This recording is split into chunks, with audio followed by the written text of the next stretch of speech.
Finally, some relief for an embattled Chancellor. Inflation for December was forecast to stick at 2.6%. Instead, it's dropped just to 2.5%.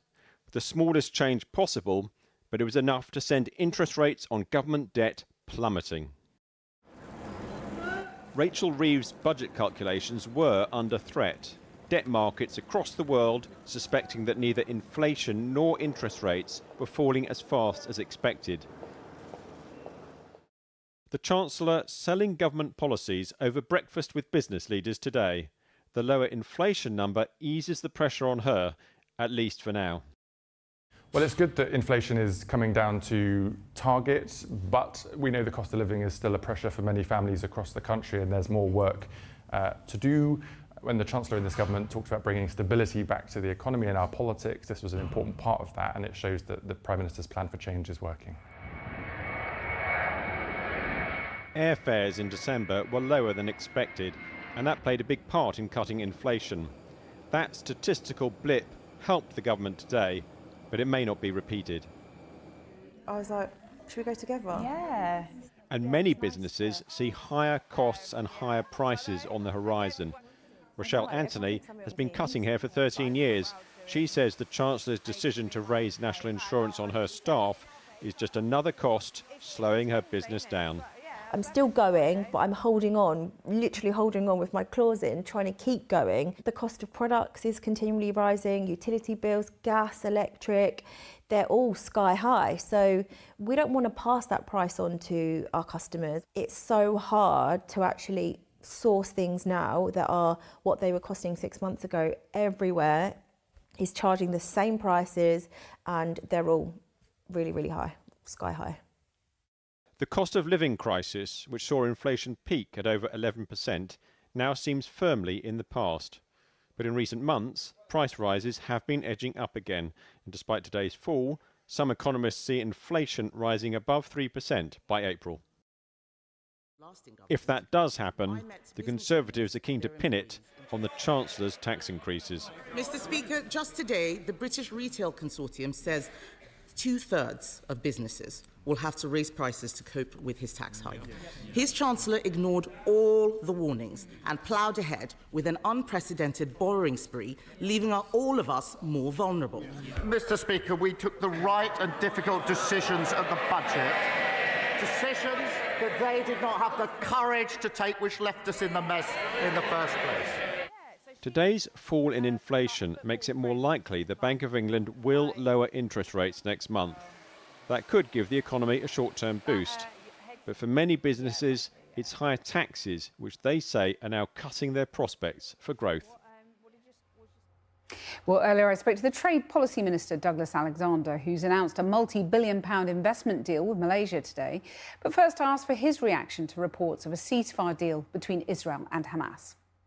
Well, as I arrived in the studio, the details were still emerging, but if, as is reported, a deal has been secured, then it is both welcome and overdue.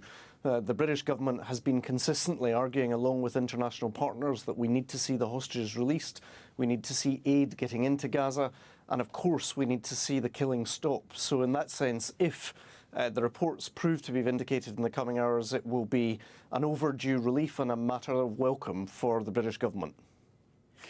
Of course, you're announcing your own economic deal, your own investment deal with the Malaysians. Is this the kind of thing that Rachel Reeves wants to do to sort of turbocharge the economy?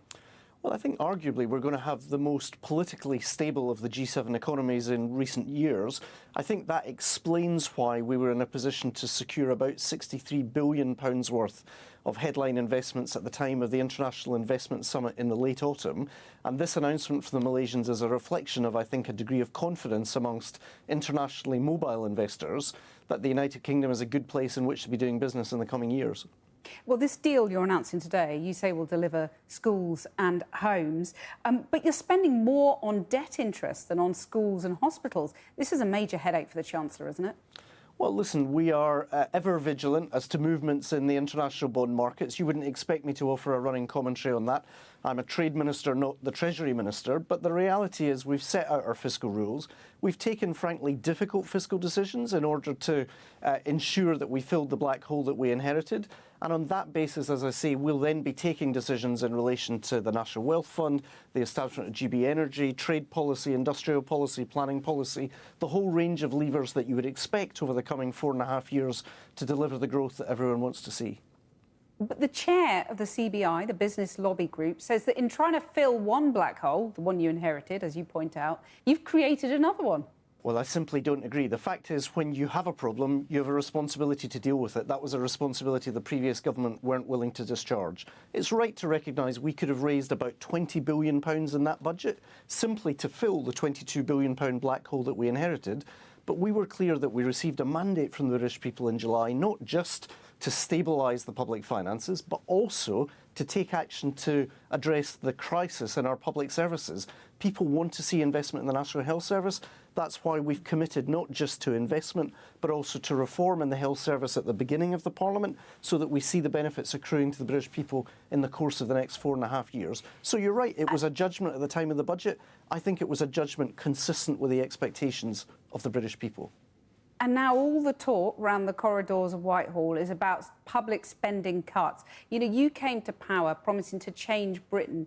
You've got the NHS advertising for nurses to treat people in corridors. Schools are bracing for cuts. When are we going to see this change? Well, the truth is I've just left the corridors of power in Whitehall, so with respect, that wasn't the conversations that we were having. It was about a trade strategy and industrial strategy, and indeed the kind of initiatives that we've been describing. We've said that we will should you raise taxes before cutting spending then? Well, frankly, we never discuss future fiscal events. There's going to be a statement from the Chancellor in March, at which point we will receive the OBR forecast.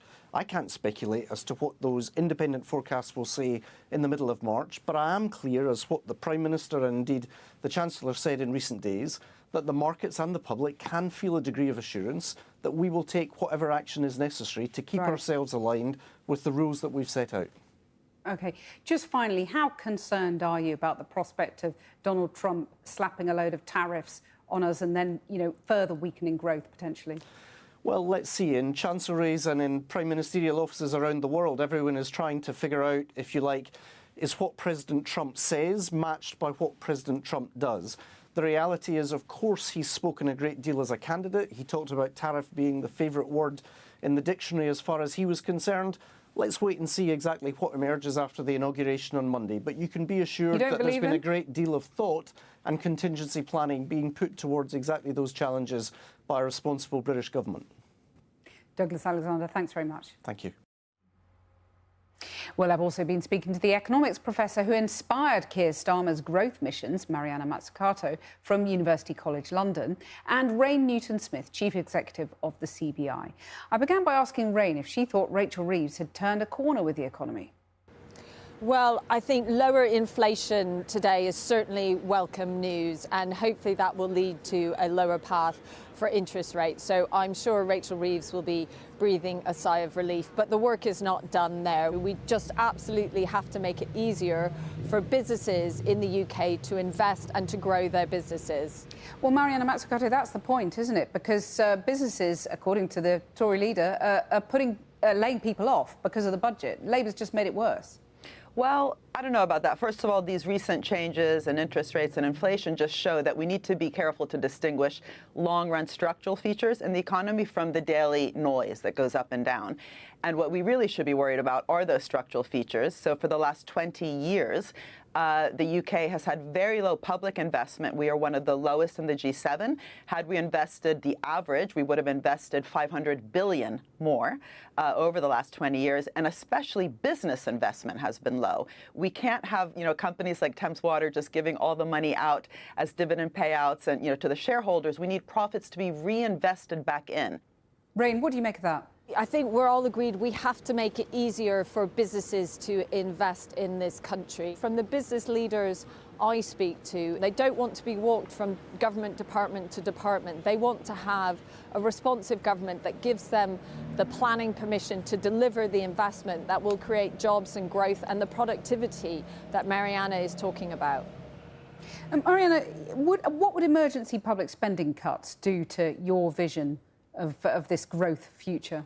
Well, first of all, these fiscal rules that Rain rightly talks about, what that is doing is allowing the government that kind of headroom, especially for the capital investment in the economy. So that's infrastructure, it's all those things that drive innovation. But of course, we also need public spending in the day-to-day because we have, frankly, a crumbling welfare state. Our NHS is on its knees. So I'm someone who tries not to distinguish so much the kind of spending that's required in health in order to make our population resilient, healthy, and have well-being, but also that kind of innovation side of the infrastructure, of the AI strategy, of the life sciences strategy. We need both. Well, Rain, your response to that, and particularly the idea that, these crumbling public services can't be starved of any more resources? We know that the answer to that is higher growth, which delivers higher tax receipts, which helps to fund our public services. And whether it's thinking about the health of our nation, there's a huge role for business to play in that.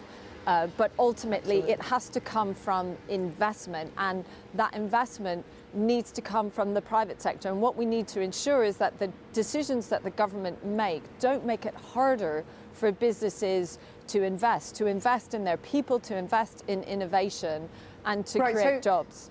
So when Keir Starmer leaves the door open for further tax rises, that would be a disincentive to investment, would businesses think?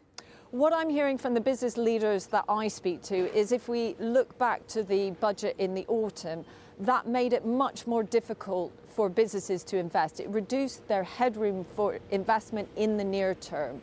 And so they can't shoulder anymore. I was speaking to one business leader who said the decisions taken have increased their overall bills by 25 million, and they are looking at how do they address that increase in costs when they don't have the ability to pass that on to their customers. Mariana, do you agree that the government shouldn't be going back to raise taxes on business? Do you agree with what Rain was saying there?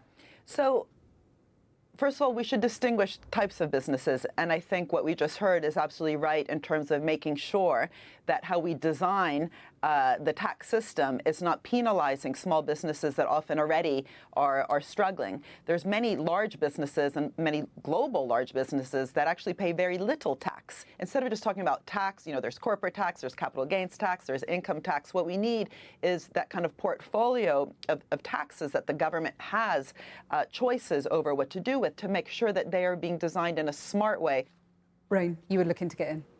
Look, I think what I would also say is we've got to remember that large businesses in the everyday economy are the ones who are creating jobs. There are some really important companies who are really working hard to create investment and jobs in the UK. And I think we just need to keep them front and centre of the growth mission. Mariana, finally and briefly, you inspired Sir Keir Starmer's missions. Are you disappointed with how it's all panned out?